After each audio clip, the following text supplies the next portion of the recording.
Motherhood is treating me great. I'm exhausted, as is to be expected with the newborn, but always a blessing.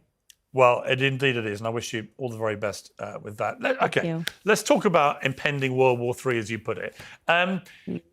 You are implacably opposed to what both Israel and now the United States have done here. Why? Yeah. Because, well, first and foremost, just on the MAGA movement level, Trump came out and he gave us a promise that we were not going to be involved in wars. And I'm going back to 2015. Why did people get so excited about Donald Trump, who was then an unlikely candidate, who was being smeared by the media as being Adolf Hitler? Well, it was because he recognized that the American people were being forgotten while we were giving billions of unaccounted billions, by the way, for these never-ending wars. And so it's one of the earliest reasons that people got behind him and got behind his vision.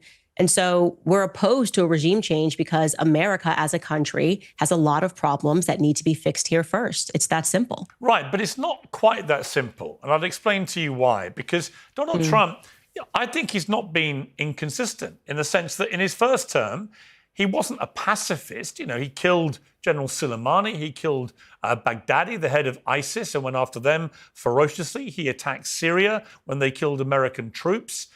He dropped a massive bomb in Afghanistan. It wasn't like he never deployed the American military.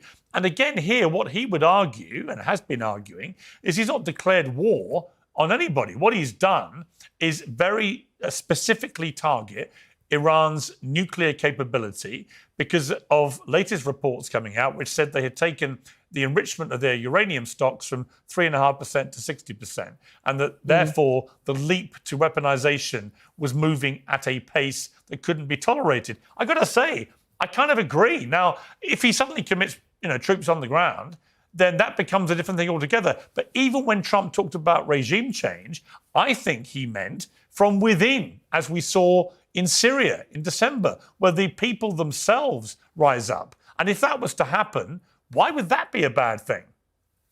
Okay, so you're asking a lot of questions here. So first and foremost, the idea that you have to formally declare war on like a piece of paper in order for war to happen is a little bit ridiculous. I mean, he dropped bombs. He dropped bombs in Iran. So yes, we are a part of this war, whether we like it or not. Iran is now speaking and saying that they're going to shut down the Hormuz Strait. There's going to be impact on oil. Why would they do that? Why would they do that when the main victim of doing that would be Iran? I mean, 50% of China, of the traffic of stuff through there is for China, which is one of their allies.